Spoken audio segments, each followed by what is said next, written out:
it has been quite a while. I think I'm back.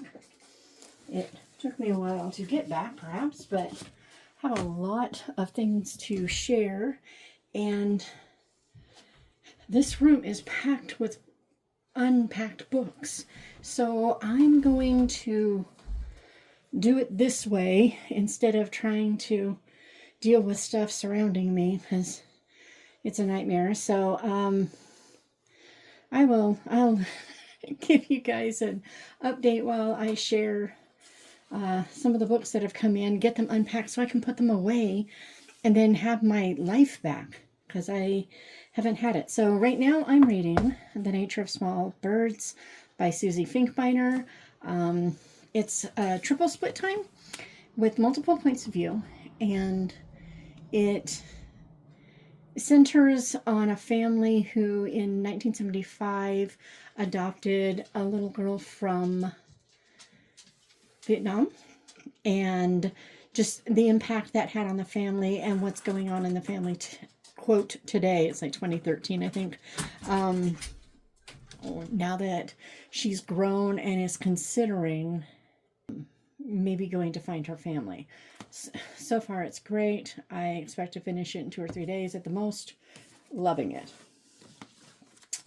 Also reading Once for Yes by Allie Millington. She's the one who wrote Olivetti, and it is a great book so far. It has the same tone and feel as Olivetti, in that there's a family dealing with some trauma, and how not just so like Olivetti, you've got your sentient typewriter who is like sharing information. Well, in this one we have a sentient building who is doing the same thing, but not obviously in the same way. And they're all about to be, it's got a hint of the Bleekers. Anyway, the Vandy's whatevers on 141st Street. It's got that kind of feel. The building's going down, and they're going to have to move. And so all the things going on with that. And I kind of get the feeling that maybe it's not necessarily going to be saved in the way that you might expect, but I can't tell for sure. I'm almost to the end. I will finish it tomorrow, and really looking forward to it. Loving it so far. I think I love it as much, if not maybe slightly more than Olivetti.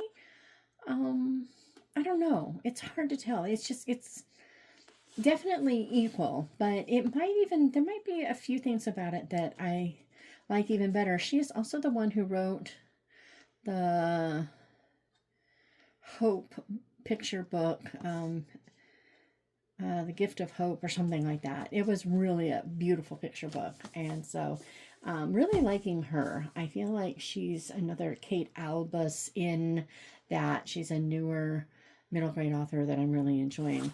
Still reading Letters to Malcolm Chiefly on Prayer. I need to trim that. Ones on top are quotes I want to share when I do a wrap up, but ones on the side, not so much. Anywho, so enjoying this, reading just a little bit, like 1 or 2 of the letters every few days. I had started off strong and then didn't read anything. I really didn't read any physical books between, for sure, June and October, for sure. Only audio, and that was really frustrating. So some of the books that have come in that are semi-open, so I will just share what's come in, are The Heart of Bennet Hollow by Joanne Bischof DeWitt. This is a Tyndale book, and it's kind of an Appalachian retelling of Pride and Prejudice. I love Joanne Bischof so much. She's gotten married since the other books that I've had by her, so she's now Joanne Bischof DeWitt.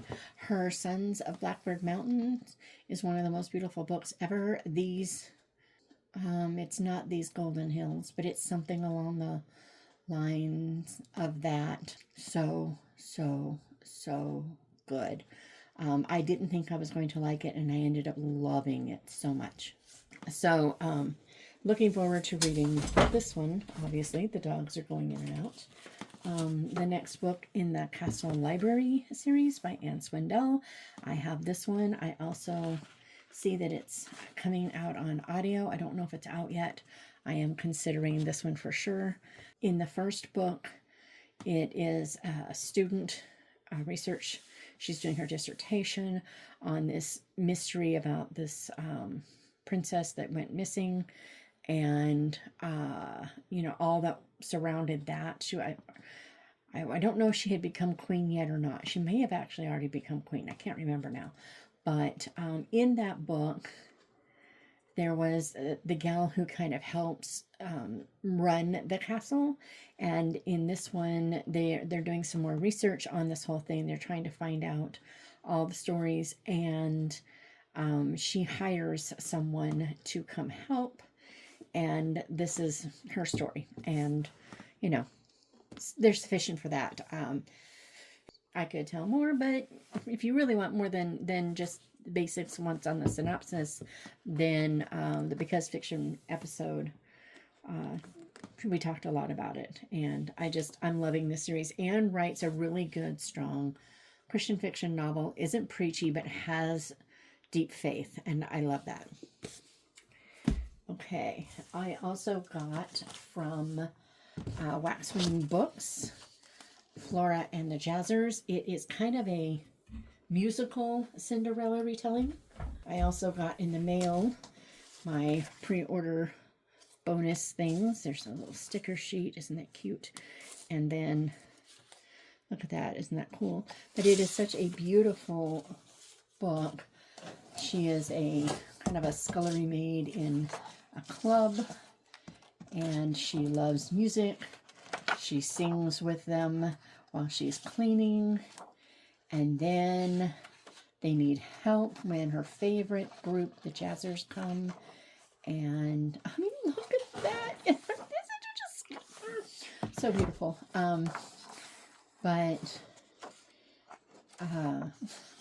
It's so beautiful. And then they need help, and then she gets to go. So cool. And I loved it. So if I recall correctly, she is both she is the author and the illustrator. So yeah, I got this because I really want to support Waxwings for one thing, but I also thought this was truly beautiful, and I haven't changed my opinion on that. I like it. Okay, and I did pull this one out of the box and then just slid it right back in. Yep, somehow I ended up with two. I'm assuming I pre-ordered on Amazon, and then also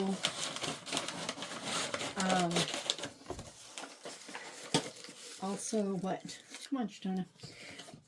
Ordered from Baker Book. That's my guess. I don't know. I'm not sure why I have two, but I do, and it's like, okay, so I have two. Oh boy. So I will be giving this one away.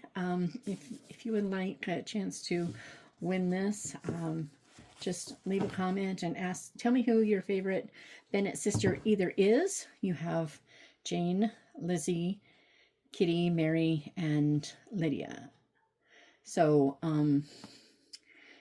if you don't know the girls, just give me your favorite name among those.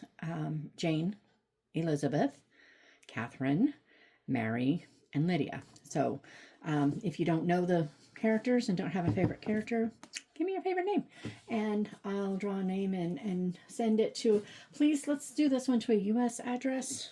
With the whole furlough thing going on right now, I'm nervous about spending money because any day now my husband will be sent home. All right, got to pull some more books here. While I'm pulling more out, I will also talk about reading and my,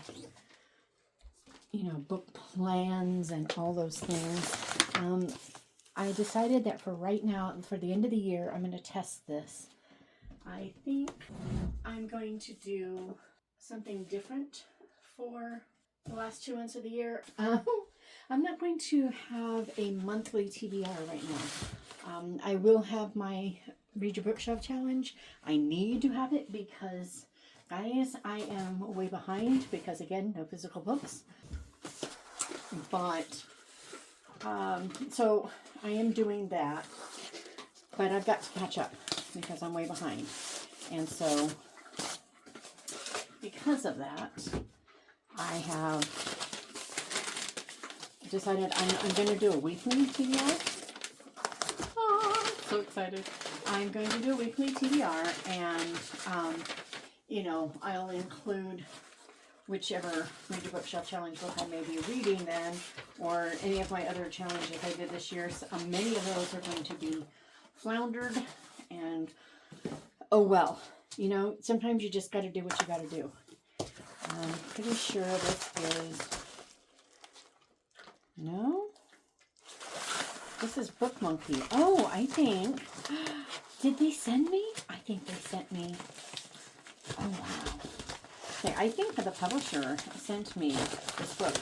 I'm going to be talking to the author, and they had offered, I was going to order a copy, and they had offered to send me one, and I think that's what this is. Ooh, look how well packaged this is. Amazon could learn a lesson or two.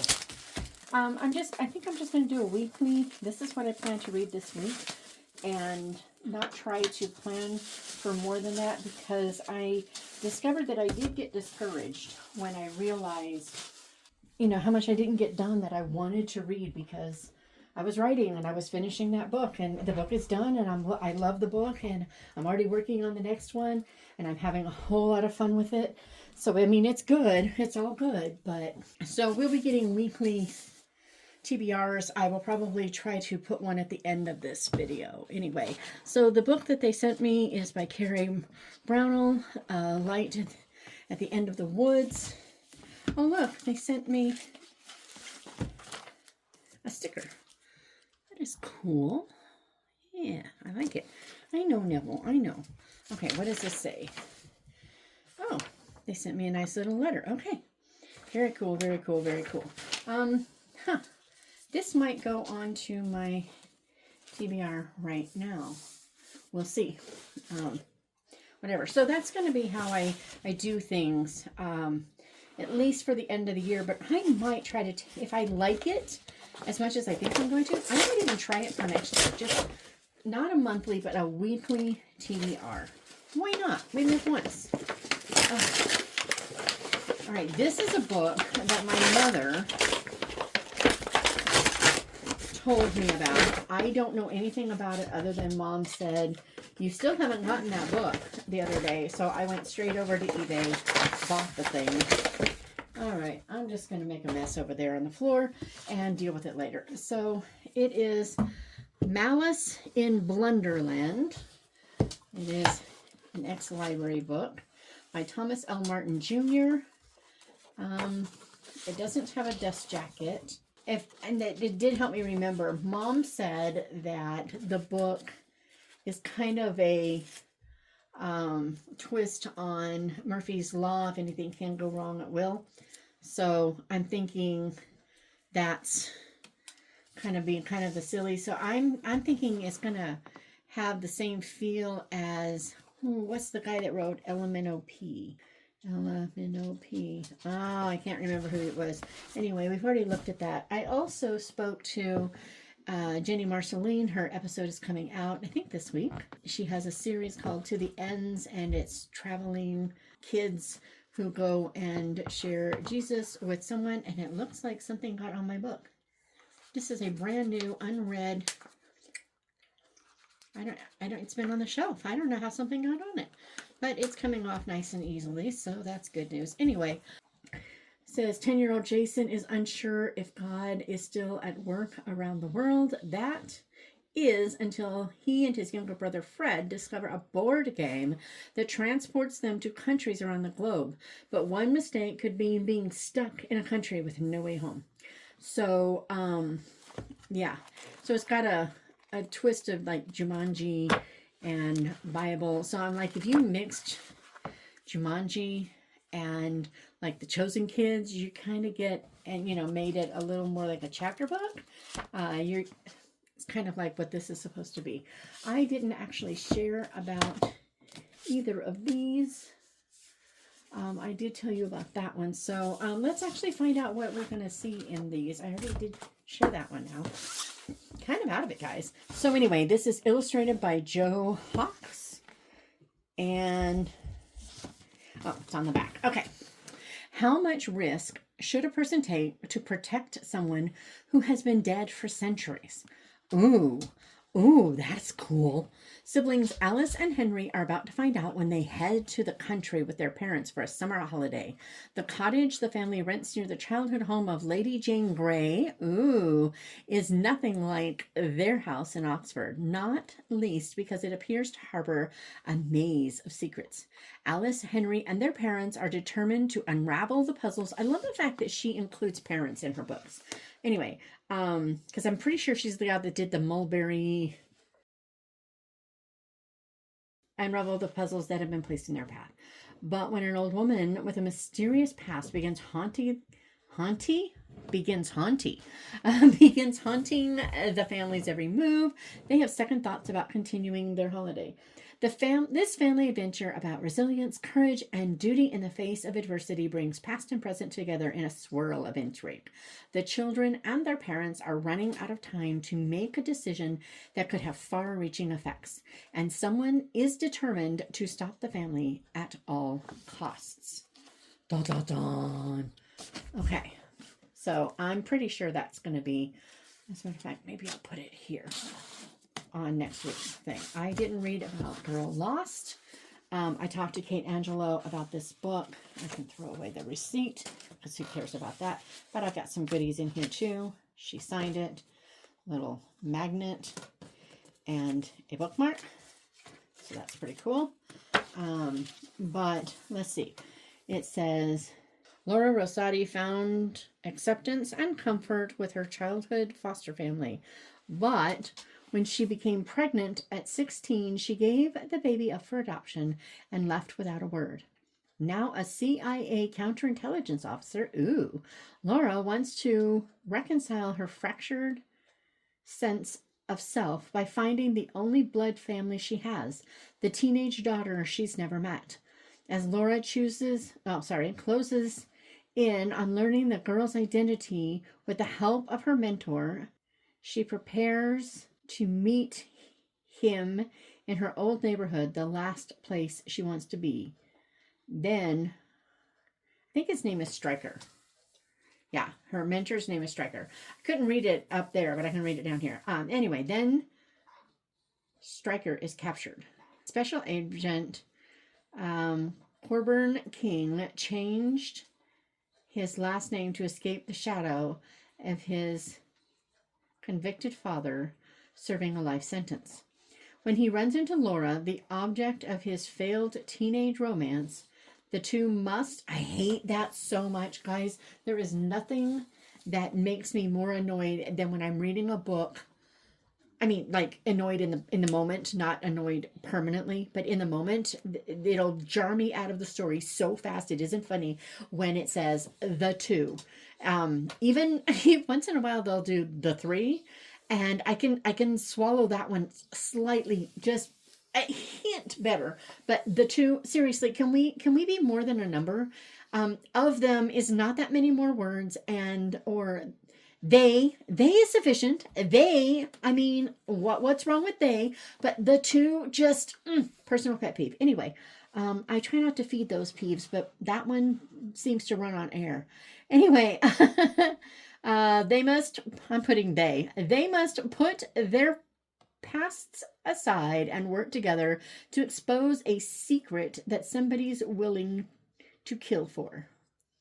But when they encounter kidnapping, missing bodies, and murder, the secrets Coburn and Laura are keeping from one another are only the beginning of what they face, with more than their own lives at stake. I think I may have this on audio, and if I do, that one could actually come up this week. We'll see. I'm not sure. It's book 1 of the King Legacy, and I think if I recall correctly, she said they can be read as standalones or whatever. Anyway, when Shalise was here for 3 weeks, it was great. We had them for 3 weeks, and it was, oh boy, did I need that. So, but when Shalise was here for 3 weeks in September for my daughter's wedding, which was lovely, by the way, I'll slowly roll out some of the past month's stuff, but I won't put it all in here. Anyway, she found a bunch of these at the thrift store, so she got one for me. It's Life Together, The Classic Exploration of Christian Community by Dietrich Bonhoeffer. I love Bonhoeffer, and I'm hoping that this will work for one of Catherine's biblical studies prompts next year, because I should look, it might for one this year because I'm so far behind on it, but anyway, yes, anyway, the classic work on fathering. Hey Krista, I got Krista tongue. Anyway, the classic work on fostering an authentic Christian community. Martyred by the Gestapo near the end of World War II for plotting to assassinate Hitler, Dietrich Bonhoeffer left a legacy of writings that has become a prized testimony of faith and courage for Christians around the world. Life Together is Bonhoeffer's inspiring account of a unique fellowship in an underground seminary during the Nazi years in Germany. It reads like one of Paul's letters, giving practical advice on how life together in Christ can be sustained in families and groups. The role of personal prayer, worship in common, everyday work, and Christian service is treated in simple, almost biblical words.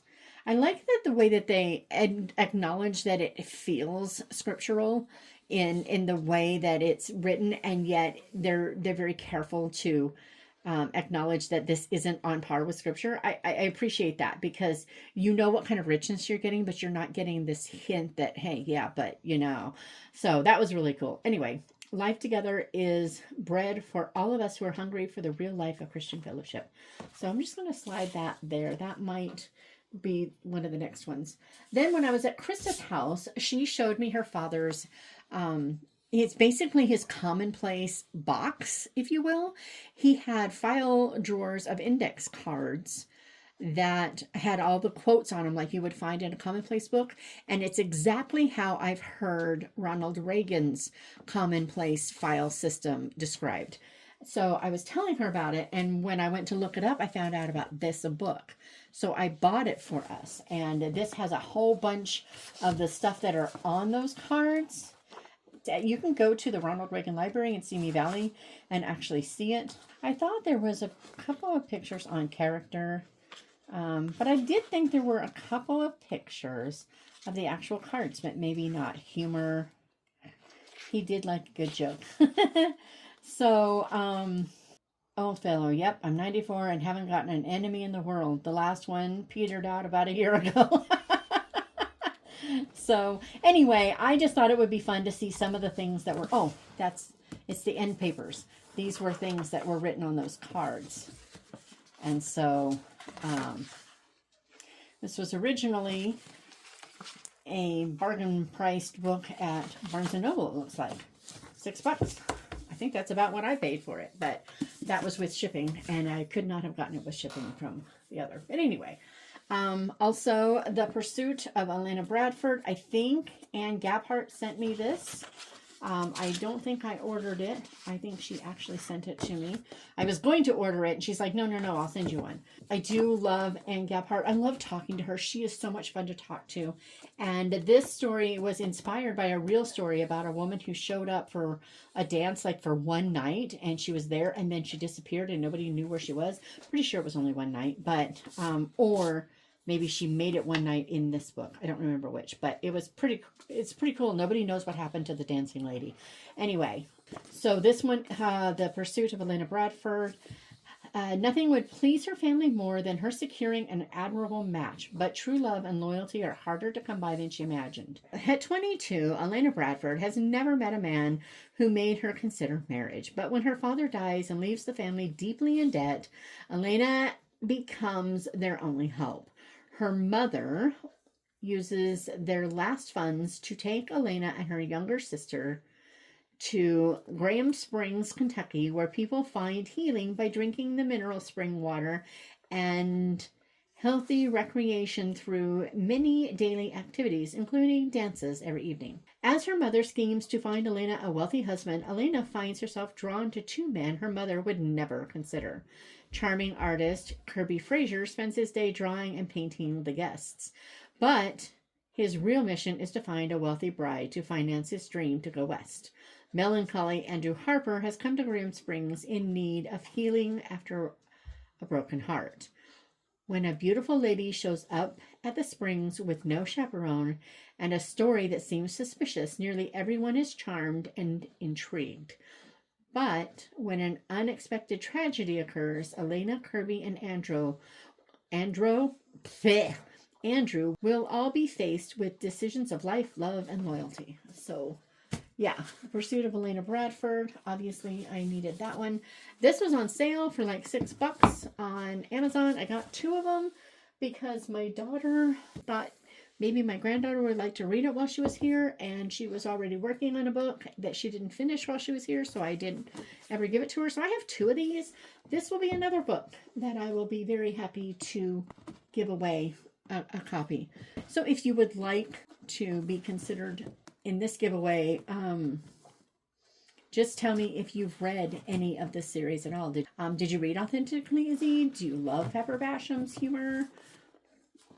Tell me something about the book so I know that you actually want a chance at it.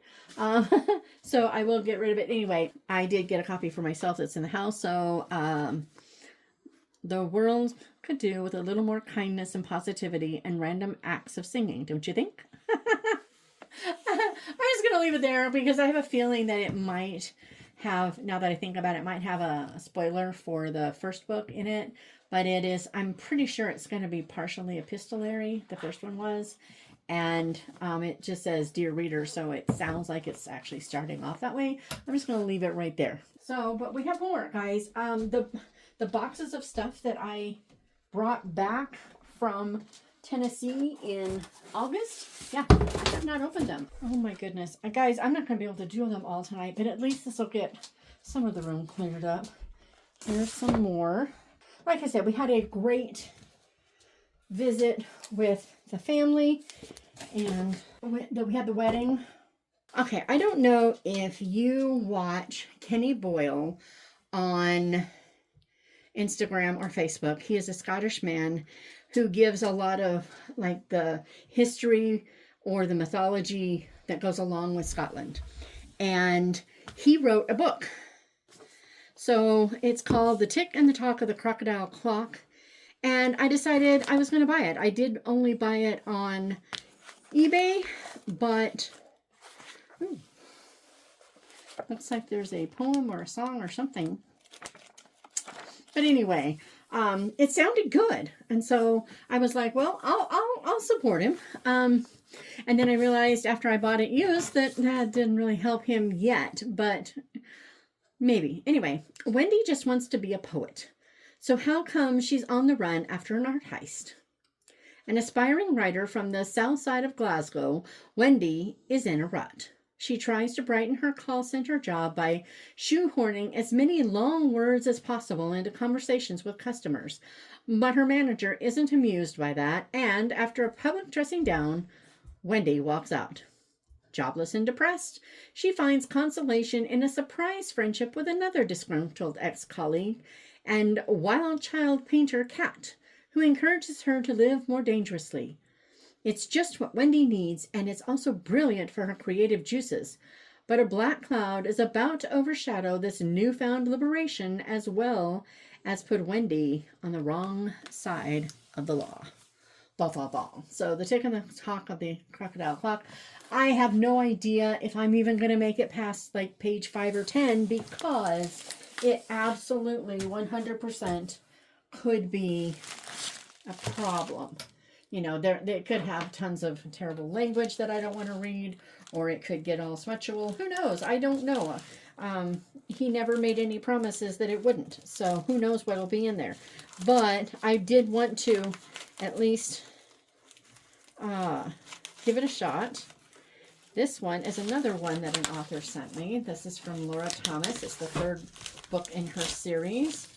And I'm pretty sure I read this one already. No, it's the 2nd book in her series, not the 3rd. Yeah, 2nd book in her series. I have already read this. This was really good, The Final Word. And so this is the Bite of Betrayal series. The first one was Captured in Frame or something like that. It's Captured in Frame. Hey, I was right. So anyway, in this one, it's kind of got an interesting insta-love thing going on that is handled really, really well. It feels a little bit like what I would imagine my parents has been like. My parents met and married in 6 weeks. I mean, it was just like, boom. So, this one, she's in Paris. She meets somebody. She's kind of enamored with him, but she's got to leave like right away. She sees something terrible and has to get out. And it all just kind of goes from there. And I really don't want to give much more away than that, but it was a really, really good book. So thank you, Laura and Mountain Brook Inc. for sending a copy. That was very sweet. I also got, and I figured I would share because why wouldn't I, more stuff from Jenny B.H. For Jen's Hand Scrapped. He giveth grace when burdens go greater. And then this is, these are words to a hymn that I love so much, Day by Day. And it's got the verses on here. And I should show them better, but I think I want to frame them and put them on my wall. Just don't know where, because I don't like the packed wall look. It's not my thing.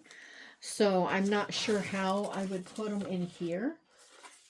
But this can definitely stay in here. I can use that. But I don't know. I have to figure this out. Anyway, if you ever need beautiful gifts, they're so well priced and amazingly well done and packaged and everything. I strongly recommend stuff from her. Then I got, see, I haven't even opened it. This arrived, I think before Shalace even came. So this arrived in August sometime, I think. I could be absolutely wrong. But so anyway, yeah, she came and she got to go up to San Francisco and see my daughter who lives up there. She got to go to Irvine, see my daughter there. She went up to Kernville and saw her sister-in-law. She was here. All her family was here for her in-law's 60th anniversary. So that was really cool. And then, of course, we had the wedding, which was also really cool. We all loved the wedding. I can throw my receipt away. Anyway, so I have 3 more books.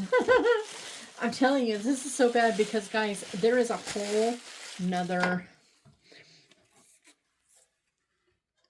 box down there that we're not even going to look at tonight because this has already been way too long. So I'm just going to move that closer and hope that I have it decently. So the Bitter End Birding Society. Bitter End is actually a real place in, I believe it's Eastern Tennessee. Could be North Carolina, but I'm pretty sure it's Eastern Tennessee. Yep, East Tennessee. Anyway, it's not actually far from where I go. I really wish that I could add it to the book that's coming from Eastern Tennessee in Greenville, but I can't because she already did this and I think that would be rude. So I'm not going to. I'm going to be good, but it's really, really tempting. Anyway, it's Amanda Cox, so you know it's going to be good. It says, A Forbidden Romance, a fractured family, and one woman's journey to piece it all together. Hometown hero Anna Lee Watkins ventures to Bitters End, Tennessee to help her great aunt prepare for retirement. A town called Bitter End seems an ironic place for Anna to refresh her weary spirit, but she's desperate for respite from the attention and unwarranted admiration of her community. While on a hike in Roan Mountain, which Roan Mountain is where we went last year for our, I think I've gotten something under my fingernails. Anyway, for our writing retreat, so it's kind of funny.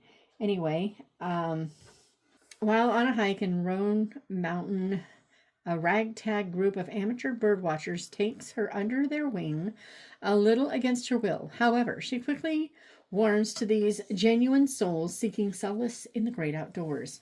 But when Anna's adventures in Bitter End lead her to a severed branch of her family tree, one that involves the forbidden love between a moonshiner's daughter and a preacher's son, what began as a getaway to help her great aunt becomes a transformative journey that binds together two women who, though they live on the same street, have been estranged for 60 years. Dun, dun, dun. So isn't that a beautiful cover? I mean, like, oh my word. Just loving this cover. And I really shouldn't put it there because I don't think it will be read this week, but maybe. Anyway, Gelato at the Villa by Robin Jones Gunn.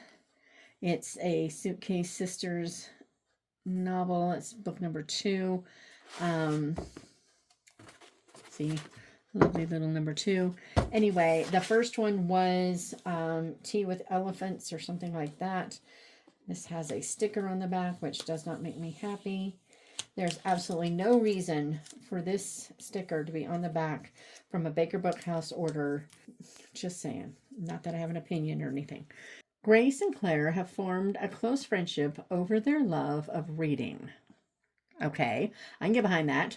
After many years and many books that provided armchair adventures, the time has come for them to go somewhere instead of only dreaming of someday. Traveling to Venice, Florence, and Bellagio, the Suitcase Sisters find themselves immersed in the magnificent works of art, sumptuous gelato flavors, and endless pasta variations of Italy. And they discover a vulnerability to disclose their struggles in ways they never did at home. As Grace experiences a newfound freedom and confidence in who she is, Claire wrestles with painful memories of her teen years. A special dinner party brings unexpected revelations about faith and God's nearness. Then a life-changing moment on the shores of Lake Lugano, I think it's what it says, causes Grace and Claire to discover they are not just tourists, but pilgrims on a path to becoming all God created them to be. So, really looking forward to that. I have not read Tea for Elephants yet, or Tea with Elephants yet, and that bothers me because I should have by now. And finally, been looking forward to this one since I talked to Dana about it. Dana Mentink, Fire Mountain. Guys, if you do not follow her on Instagram, you should just stop right now and go follow her. When she does her little reels, they are hilarious. They are so funny. I mean, she doesn't do them every day or anything, but they are so very, very funny. Anyway, it says Elements of Danger, which makes me think that there's going to be more, like, it's like a series. I'm not sure. I don't remember. We talked about it on the podcast, and I don't remember. So, it says fire rains from above as they fight to discover the truth and stay alive. In the shadow of a threatening volcano, long-haul trucker Kit Garrido wakes up in her crashed big rig, unable to recall what happened or why she's suddenly in possession of someone's baby. Fiercely independent, she has to admit that perhaps this time she could use a little help.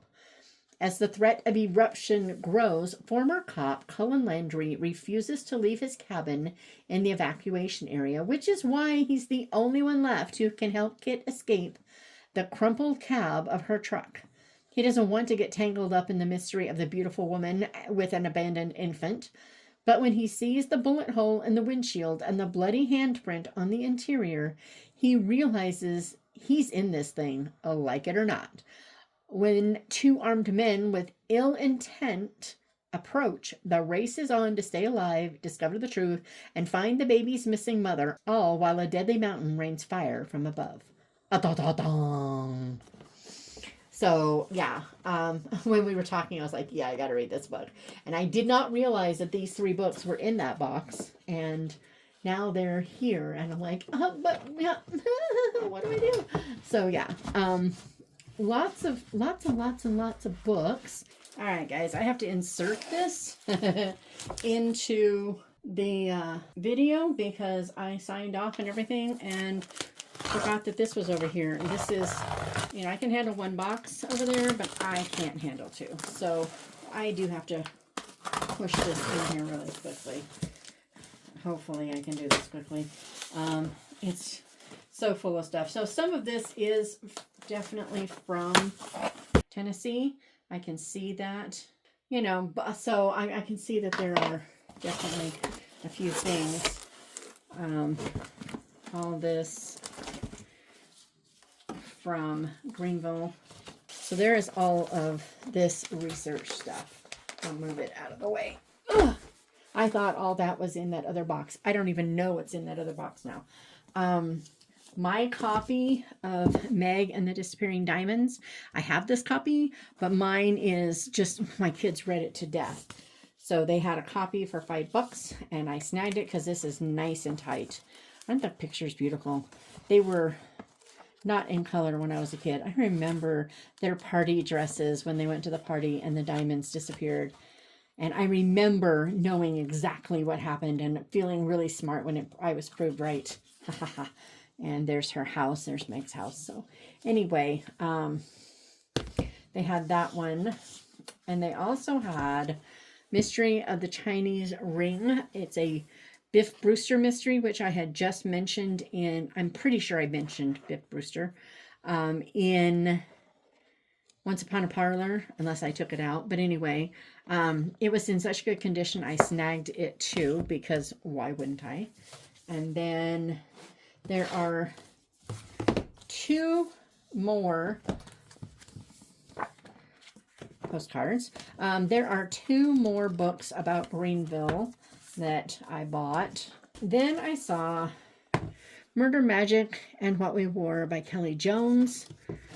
And it says, I pulled the thread through the bodice, distilling all my longing into a single stitch.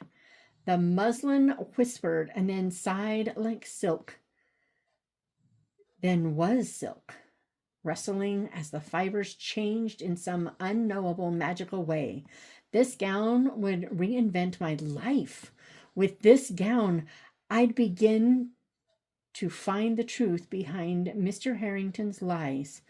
Somehow, even England's spies would learn about the young lady who wore this gown. So I don't know anything about it, but that intrigued me. The year 1818, the city is London, and our heroine, 16-year-old Anna Whitworth, has just learned that her father is dead and his money is missing. And so, of course, she decides to become a spy. Annis always, I think I said Anna, but it's Annis, always suspected that her father was a spy, so following in his footsteps to unmask the killer makes perfect sense. Alas, it does not make sense to England's current spy masters, not even when Annis reveals that she has the rare magical ability to sew glamorous garments that can disguise the wearer completely. Well, if the spies are too pig-headed to take on a young woman of quality, then Annis will take them on. She'll follow the clues her father left behind and discover what befell him. So anyway, it sounds like it could be fun. We'll see. I just don't know. Also, Krista from Books and Jams told me to get This Tender Land and another one. I can't remember the name of it. And then I found Iron Lake. Maybe in a Little Free Library. I feel like I found this in a Little Free Library when I was with Ashley. Ashley? Is that where I got this? I don't know. It says Cork O'Connor, the former sheriff of Aurora, Minnesota is having difficulty dealing with the marital meltdown that has separated him from his children. Part Irish, part, I'm not going to try to say that word, some sort of Indian. He is getting by on heavy doses of caffeine, nicotine, and guilt. Once a cop on Chicago's South Side, Cork isn't shocked by much. But when a local judge is brutally murdered and a young Eagle Scout is reported missing, Cork takes on this complicated and perplexing case of conspiracy, corruption, and a small town secret that hits painfully close to home. And then finally, I got this one. This will be a hint. I got this one at Greenville's Christian Books and Gifts. The Deconstruction of Christianity, What It Is, Why It's Destructive, and How to Respond. By Alyssa Childers and Tim Barnett. This will play a part in the book, but not the part that you might think. So anyway, I bought this at the bookstore, and it will play a part in the book. It will actually be mentioned. Obviously, it's Bookstream's book, so it will be mentioned. But yeah, this is definitely going in crosswords, and I'm looking forward to reading it. And I have to read it soon, but I can't read it before December. So this will have to be read in December, though, because I have to start writing in mid to late December or January, and I think I should have this read first. So anyway, these books were also in that pile, in those boxes, but I didn't open it, so I'm going to insert this before I get to the end. I'm not going to stack them all up because they're like, I don't want to do that to this. This is one of those pull-out things. I don't know if that's showing or not. And I'm afraid that I'll strain it too much. So I'm not going to do that. I'm going to be responsible. But anywho, for November, I'm trying, I hope I can keep it up, to do a daily bookish thing I'm thankful for over on Instagram. I don't know if I will also post them on YouTube or not. I did not do the first one, but I'm tempted to move it over. Why not also do it at the same time? Why not?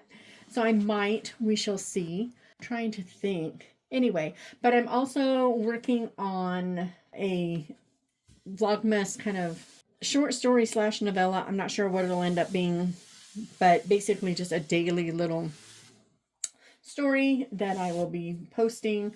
I've already got the first 2 days ready to record, but I actually have to write this thing. But I'm also writing other books, so, you know, can I do it? I don't know. We shall see.